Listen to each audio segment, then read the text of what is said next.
hermanos, en esta tarde vamos a ir al Salmo 40.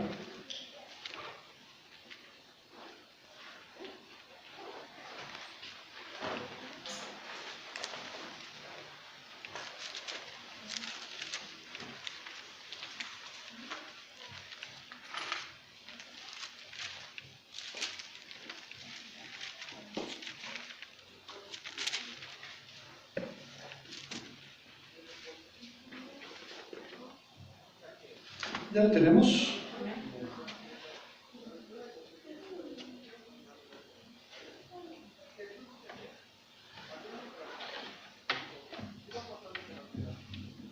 Vamos a leer para entender el contexto en los versículos 6 y 7 y 8. Amén. Este es un salmo de David.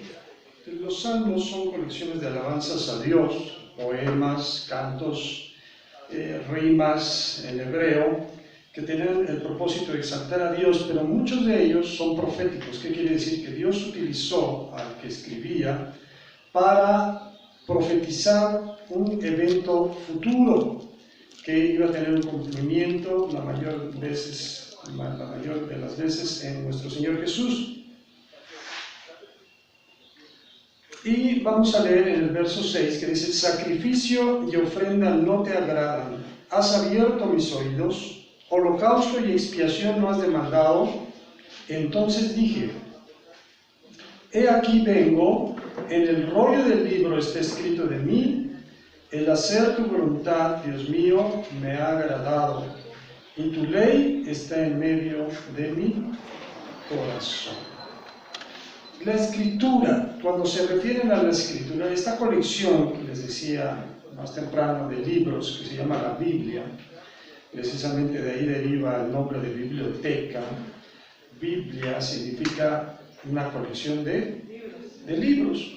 Estos libros no fueron escritos como la Biblia que tenemos en nuestras manos, sino, como dice aquí, un rollo ya sea de papiro o de cuero, o en algunas otras cosas incluso escribían en láminas de cobre, etc. Pero en el transcurso de los siglos, después de copia y copia y copia, estas palabras llegaron hasta nosotros con un propósito. El propósito de entender que Dios tenía un plan determinado para la humanidad y que nosotros, el plan diseñado por Dios, nos contempla a cada uno de nosotros. Entonces aquí está hablando de los sacrificios, de las ofrendas, pero dice: sacrificio y ofrenda no te agrada. O sea, ¿qué le podríamos ofrecer a Dios que Él necesitara? Él no necesita nada de quién, de nosotros, dice la Escritura. Mío es el oro, mía es la plata. Es más, todos los animales del campo, ¿de quién son? De Dios. Pero aquí habla de la respuesta del Hijo, de Cristo Jesús. Acuérdense que Él es eterno, con el Padre ya estaba, dice: en el principio era el Verbo era con Dios, e incluso el Verbo era Dios mismo. Entonces Jesús dice: has abierto mis ojos, mis oídos, holocausto y expiación no has demandado. Entonces dije: he aquí vengo, en el rollo del libro está escrito de mí, el hacer tu voluntad, Dios mío, me ha agradado. Tu ley está en medio de mi corazón. Muchas veces cuando Jesús predicaba, compartía, platicaba, utilizaba un término que usted puede ver en múltiples ocasiones que dice: como está escrito. ¿Qué importancia era lo que tenía esa escritura? Entonces, vamos a ver un ejemplo. En Marcos capítulo 12, el Evangelio según San Marcos capítulo 12,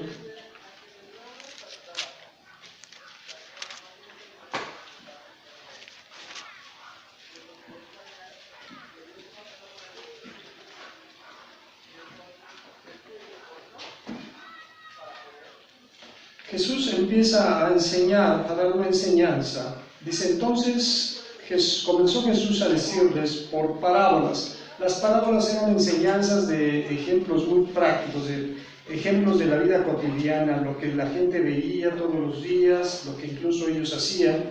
Entonces Jesús tomaba esos ejemplos y los utilizaba como un medio para llevar una enseñanza al corazón del hombre.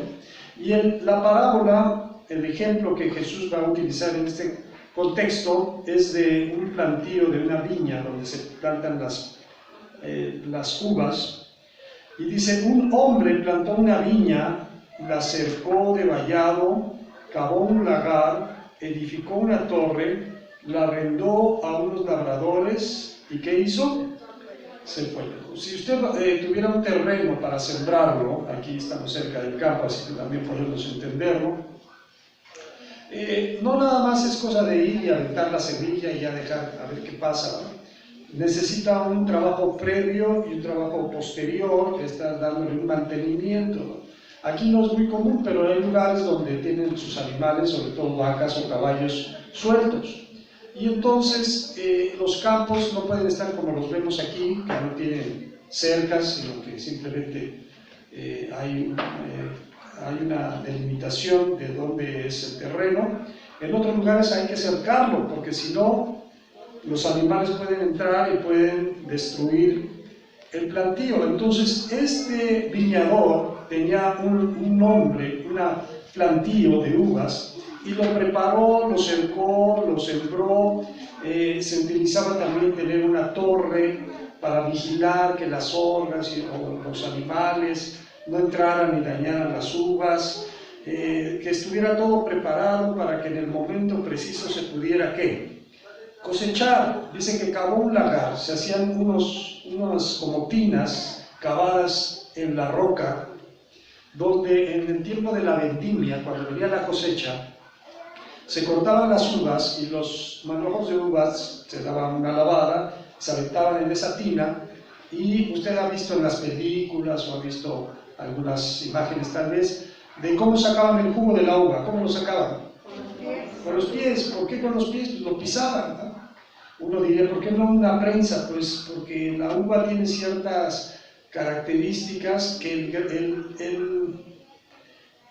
la semilla de la uva, si se rompe, si se despedaza, emite ciertas sustancias que amargan el producto. Entonces la idea es hacerlo con cuidado. Entonces se pisan las uvas, se le daba un borde a esa tina cavada en la roca para que escurriera el jugo, donde lo recolectaban en odres o en tinajas, y así era como se utilizaba ese producto de la uva para hacer jugo de uva o hacer vino.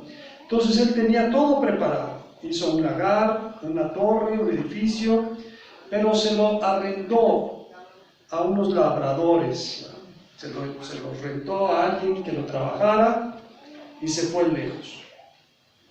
Y a su tiempo envió un siervo a los labradores para que recibiera de estos el fruto de la viña. Quiere decir que si se la rentó, pues tenían que pagarle por trabajar su viña. No era de ellos, la habían ¿qué? La habían rentado. Y entonces el dueño envió para cobrar esa renta, ese producto, mas ellos tomándole, le golpearon y le enviaron con las manos vacías. Volvió a enviarles a otro siervo, pero apedreándole, le hirieron en la cabeza y también le enviaron afrentado, ¿verdad? Avergonzado. Esta parábola se conoce como la parábola de los labradores malvados. Imagínese que usted le renta un terreno a alguien, lo va a cosechar, y usted cuando manda a alguien para cobrar lo que le corresponde a usted, no solamente no le mandan nada, sino que maltrataron al que usted mandó, incluso lo hirieron. Entonces era un ejemplo muy práctico, porque era muy común que sucediera que ellos arrendaban los terrenos para la cosecha, y sin embargo eso era algo muy preocupante, porque usted tenía la esperanza de recuperar algo de ese trato. Entonces dice en el verso 5, volvió a enviar a otro. Al primero lo maltrataron, al segundo lo hirieron, y a este incluso ¿qué hicieron? Y a otros muchos no mandó solamente a 2 o 3, dice que mandó a qué, golpeando a unos y matando a otros. Por último, teniendo a un hijo suyo, amado, lo envió también a ellos, diciendo, tendrán respeto a quién, a mi hijo. Mas aquellos labradores dijeron entre sí, este es el heredero, venid, matémosle, y la heredad será nuestra. Y tomándole, le mataron y le echaron fuera de la viña. Ahora, él expresa este ejemplo, ¿no? Los que lo estaban escuchando, a lo mejor como nosotros estamos pensando, pues, ¿qué hombres tan malvados? ¿No? ¿Qué merecerían recibir? Pues un castigo, ¿no? Porque hicieron cosas muy malas. ¿Qué pues hará el Señor de la viña? Vendrá y destruirá a los labradores. ¿Y qué va a ocurrir? Dará su viña a otros, porque a quienes la confianza que depositó en ellos no la valoraron y no recibió la parte que a él que le correspondía, incluso recibió un agravio porque muchos fueron golpeados o asesinados. Pero Jesús, después de comentar esta parábola, de exponerla, más bien, dice en el verso 10, ni aún esta escritura habéis leído, la piedra que desecharon los edificadores ha venido a ser cabeza del ángulo. El Señor ha hecho esto y es cosa maravillosa a nuestros ojos. Él está citando precisamente a el Salmo 118, versículos 22 y 23. ¿Qué tiene que ver esto? Bueno, tiene que ver con que algo ya estaba escrito. Estaba escrito que iba a haber una piedra que los edificadores iban a ¿qué? A rechazar. Jesús con este ejemplo estaba dando a entender que Él estaba viniendo de parte de Dios y la gente, el pueblo o quienes aparentemente ejercían cierto liderazgo en ese pueblo, no solamente no lo recibían, sino que pretendían hacer algo en contra de quién. El campo era de Dios, el trabajo era de Dios, Dios se lo encargó a los hombres, pero su pueblo, por eso dice la Escritura, a los suyos vino, mas los suyos ¿qué? No lo recibieron. Dice, ¿qué va a hacer el dueño? Pues no solamente los va a echar fuera, sino que ese campo se los va a dar a quienes. Ahora, hay que entender que había un orgullo, como quizás todavía hay entre los judíos, el orgullo de sentirse parte del pueblo de Dios. Ellos sentían que eran algo diferente, algo especial, porque Dios los había escogido. Pero olvidaban lo que estaba escrito diciendo, Dios te escogió no porque fueras el pueblo más grande, ni más bueno, ni más fuerte, sino porque Dios tuvo misericordia de tus padres. Entonces, ellos habían olvidado eso y se sentían orgullosos de ser llamados el pueblo de Dios. Y dice en el verso 12, y procuraban, ¿qué procuraban hacer? Prenderle, o sea, estaban haciendo lo que Jesús ya les estaba explicando. Ellos pretendían hacer lo mismo con él, prenderle, porque entendían que decía contra ellos aquella parábola, pero temían a la multitud y dejándole, ¿qué pasó? Ahora, no eran todos los que estaban en contra de Jesús, pero sí una gran parte de la élite del pueblo de Israel. Así que, ¿cómo es posible que ellos entendían que la parábola era para ellos, pero no entendían el significado que para ellos era el cambiar su actitud, arrepentirse de lo que estaban haciendo y darle la gloria a ¿quién? A Dios. Y vamos a ir ahora a San Marcos también, en el capítulo 7.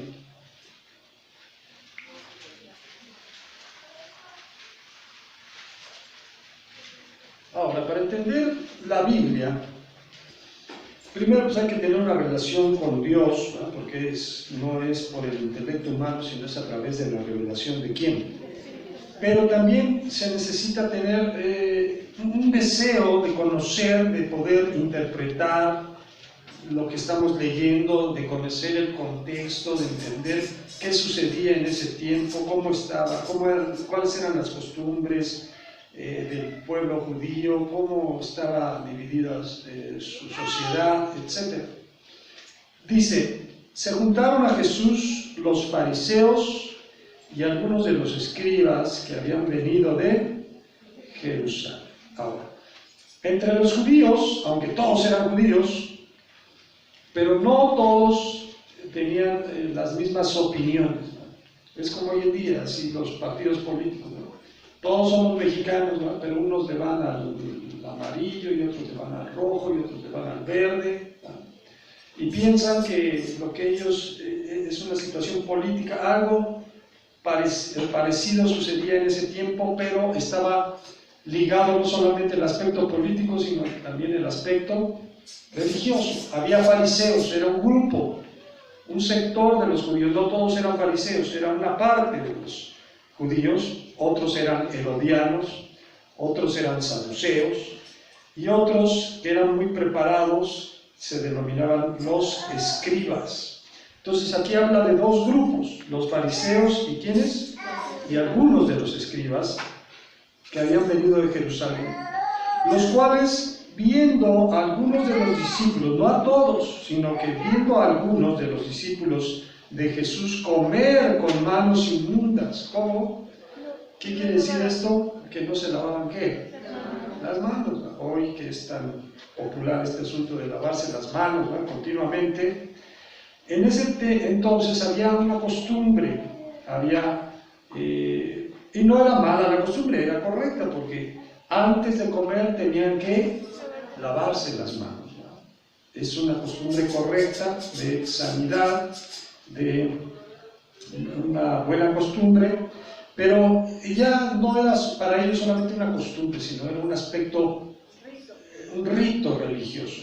Ellos tenían que lavarse varias veces, casi sus manos tenían que quedar blancas para poder ¿qué?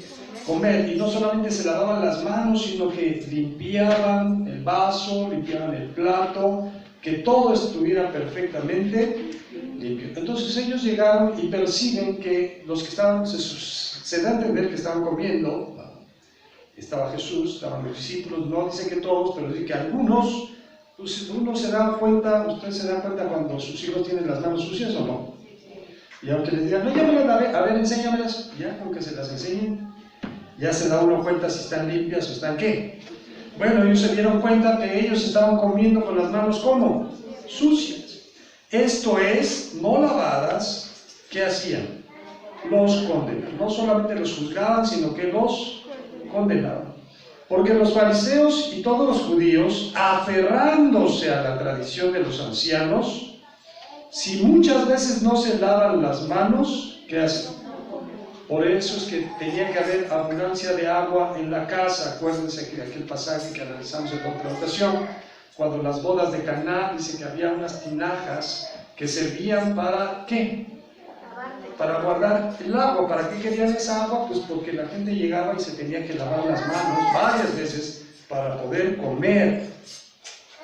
Entonces dice que ellos no solamente tenían esa costumbre que era correcta, el problema es que dice que se aferraban ya a una tradición que ellos denominaban la tradición de ¿quiénes?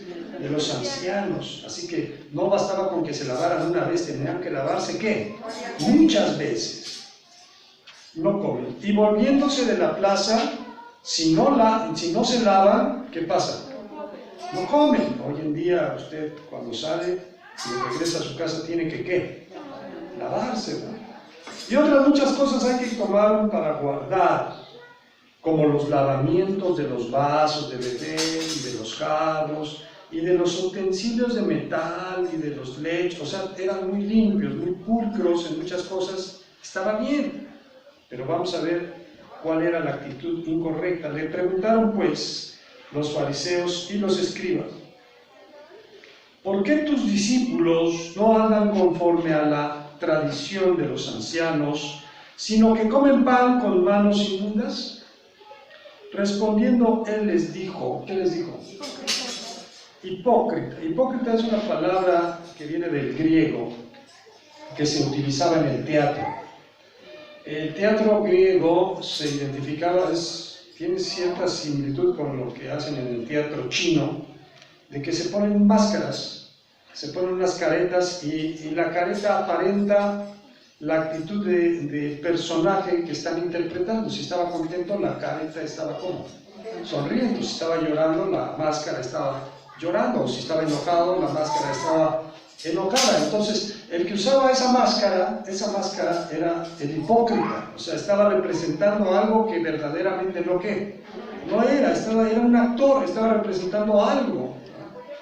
Entonces Jesús les llama hipócritas, quiere decir que ellos aparentaban algo que no eran. Y no les dijo así suavecito, sino que se la soltó fuerte, porque lo primero que les dijo es que, hipócritas, bien profetizó de vosotros Isaías, como está que. ¿Por qué Jesús se refería tanto a las Escrituras? Dice, toda Escritura es inspirada ¿por quién? No se refiere al periódico, se refiere a lo que está escrito aquí en su palabra. Este pueblo de labios me honra, mas su corazón, ¿cómo está su corazón? Lejos de mí. Pues en vano me honra, enseñando como doctrinas mandamientos. No es que tuviera mal lavarse las manos. El problema es que para ellos era más importante eso que otras cosas que estaban haciendo. Porque dejando el mandamiento de Dios, os aferráis a la tradición de los hombres, los lavamientos de los jarros y de los vasos de beber, y hacéis otras muchas cosas semejantes. Les decía también, bien invalidáis el mandamiento de Dios para guardar vuestra tradición. Ok, hay muchas tradiciones que hoy en día también son costumbres que la gente tiene, no solamente la gente que no conoce de Dios, incluso en lugares donde aparentemente se conoce de Dios, ¿no? Quizás usted ha visto alguna predicación o alguien que en el púlpito, en el atril, ponen un manto, de los llamados mantos judíos, y si no está el manto, pues no pueden predicar, porque se supone que eso cubre y santifica el lugar, etc., ¿no? Hay otros que incluso predican con un manto en la cabeza, y se aferran ¿a qué?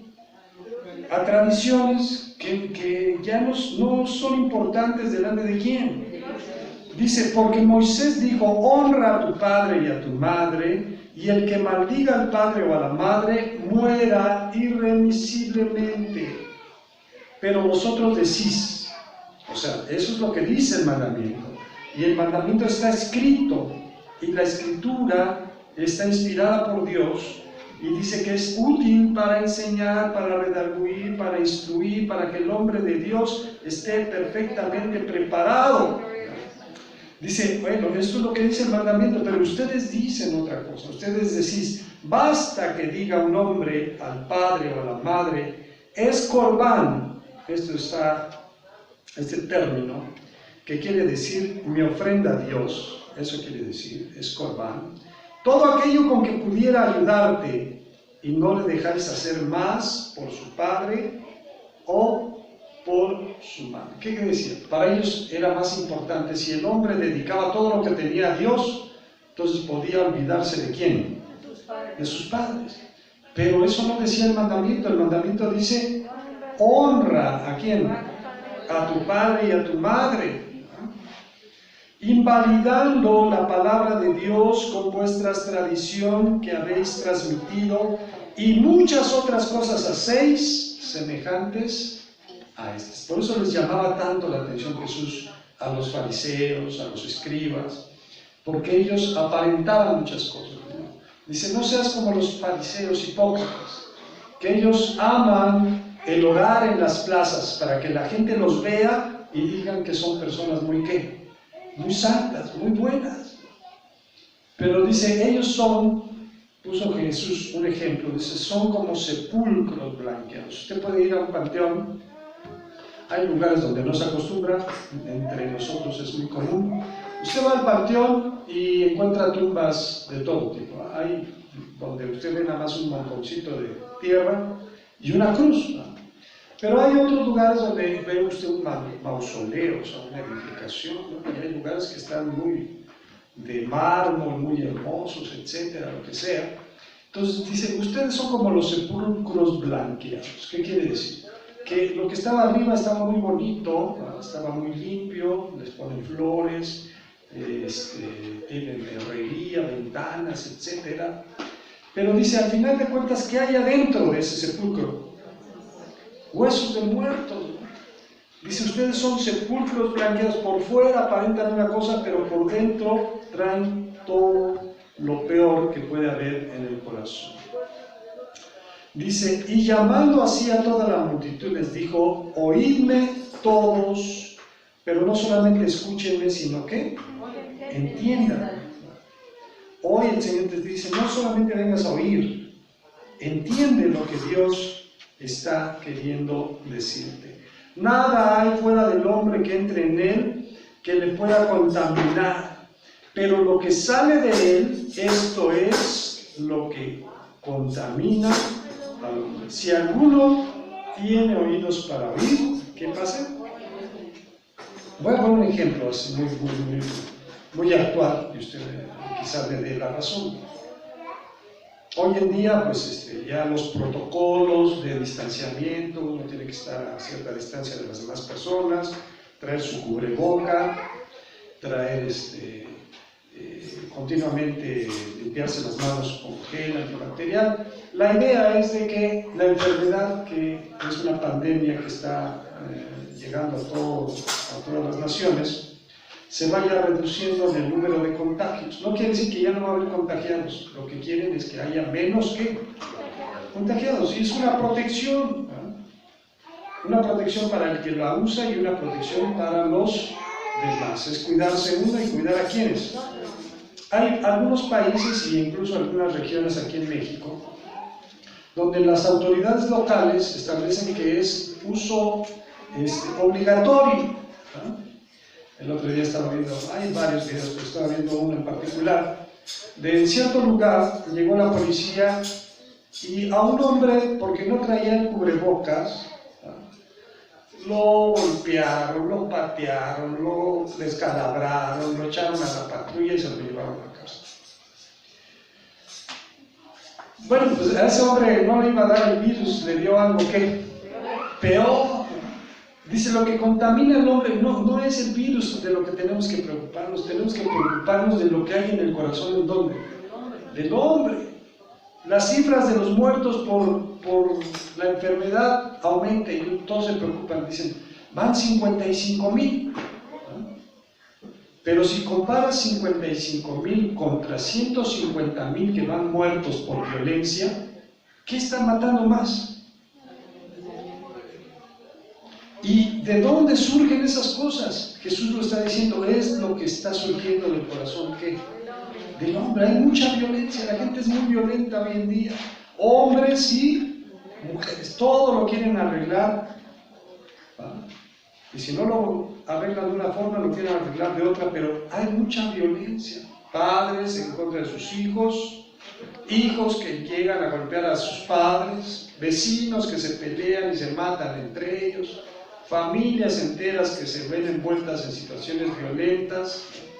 ¿Por qué la violencia va en aumento y nadie se preocupa? ¿Qué mascarilla deberíamos usar para cuidarnos de ese problema que es mayor, ¿no?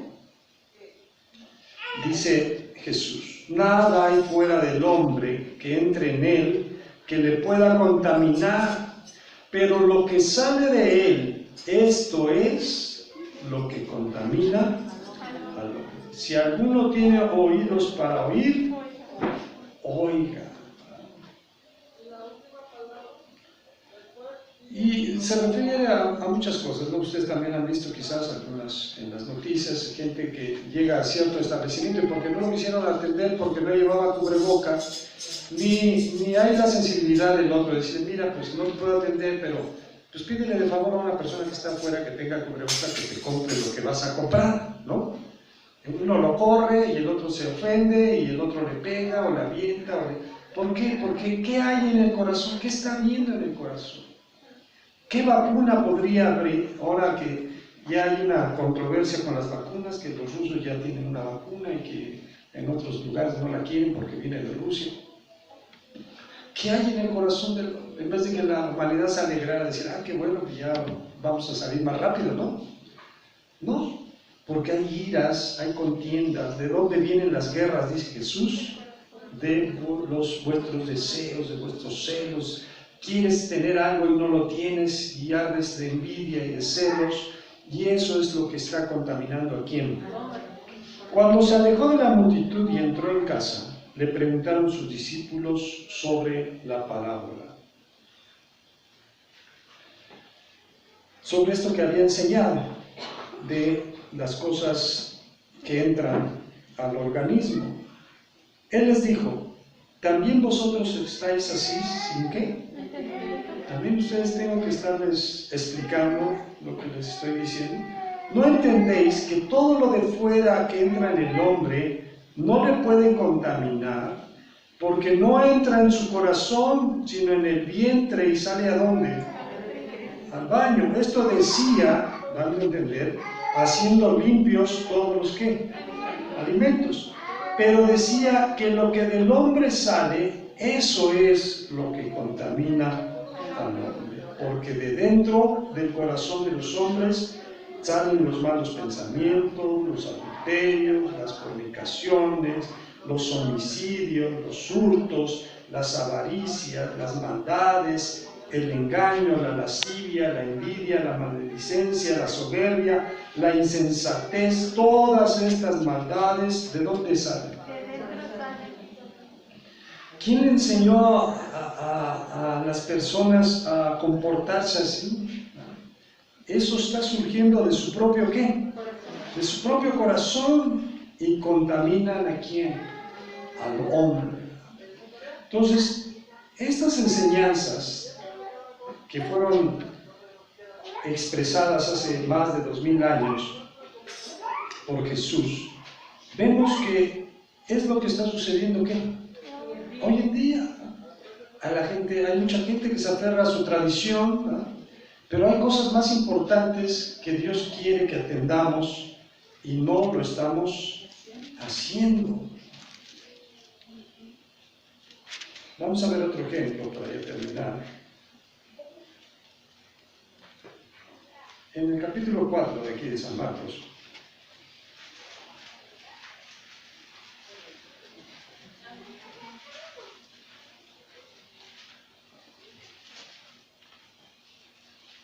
en el versículo 26, ¿ya lo tenemos?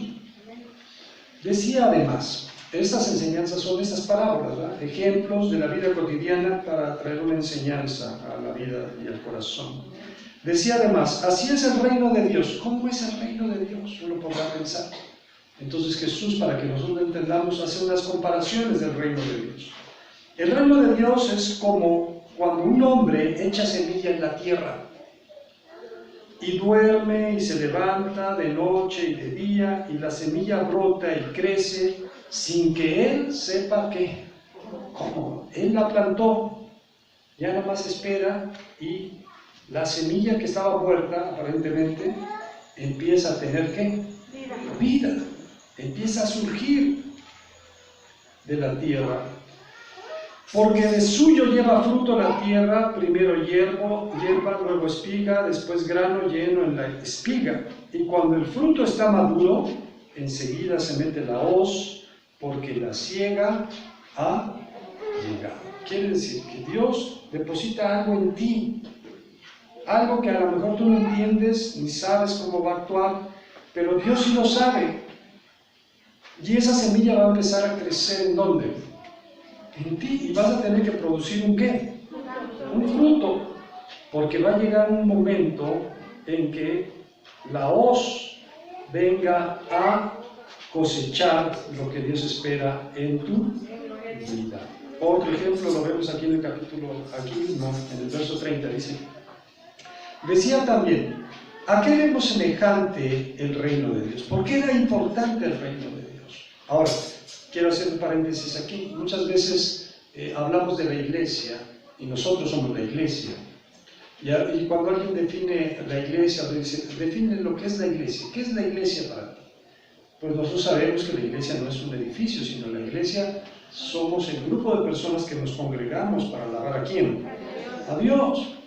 Pero fíjese que Jesús solamente utilizó una vez la palabra iglesia, cuando dijo, sobre esta roca edificaré mi iglesia y las puertas del Hades no prevalecerán. Pero cuando Jesús se está refiriendo al reino, se está refiriendo ¿a quién? A la iglesia. Porque la iglesia es como el reino, es como una casa, es como un cuerpo, porque la iglesia es el cuerpo ¿de quién? De Cristo. Entonces tenemos que ver el panorama completo. Entonces, ¿por qué Jesús le interesaba que entendiéramos cómo era el reino? Porque nosotros somos ese ¿qué? Ese reino. ¿A qué haré semejante el reino de Dios? ¿O con qué parábola lo compararemos? O sea, ¿qué ejemplo podemos dar para que ustedes lo entiendan? Dice que es como el grano de mostaza. La mostaza es un grano muy pequeñito, que cuando se siembra en tierra es la más pequeña de todas las semillas que hay en la tierra. Pero después de sembrado, crece y se hace la mayor de todas las hortalizas. Porque compara las hortalizas, por ejemplo, la lechuga, que siembra lechuga, pero pues, por muy grande que sea una lechuga, que será la más grande que he visto es el tamaño de un balón de básquetbol, ¿no? Pero la mostaza dice que es una semilla muy pequeñita, pero cuando crece se hace un árbol casi, la mayor de todas las hortalizas, y echa grandes ramas de tal manera que las aves del cielo pueden morar bajo su sombra. ¿Pero a qué está comparando la semilla? Al reino.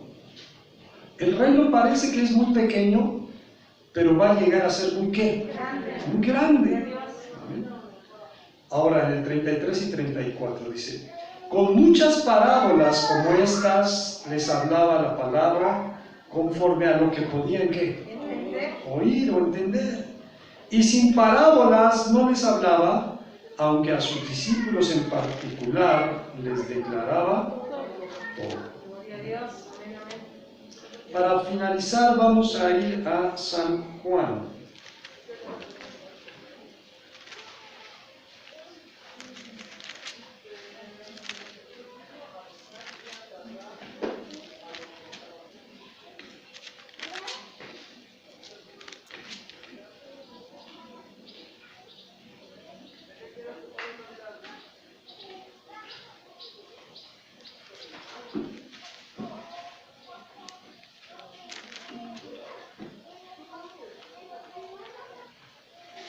Y en San Juan, déjenme localizar el texto, este es entre el 15 y el 17. En San Juan hay una plática muy cercana de Jesús con sus discípulos.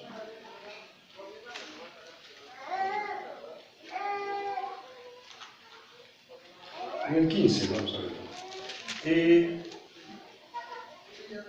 Después de que Jesús les hace esta comparación de que yo soy la vid verdadera y vosotros los pámpanos, todo pámpano que no lleva fruto, ¿qué va a pasar?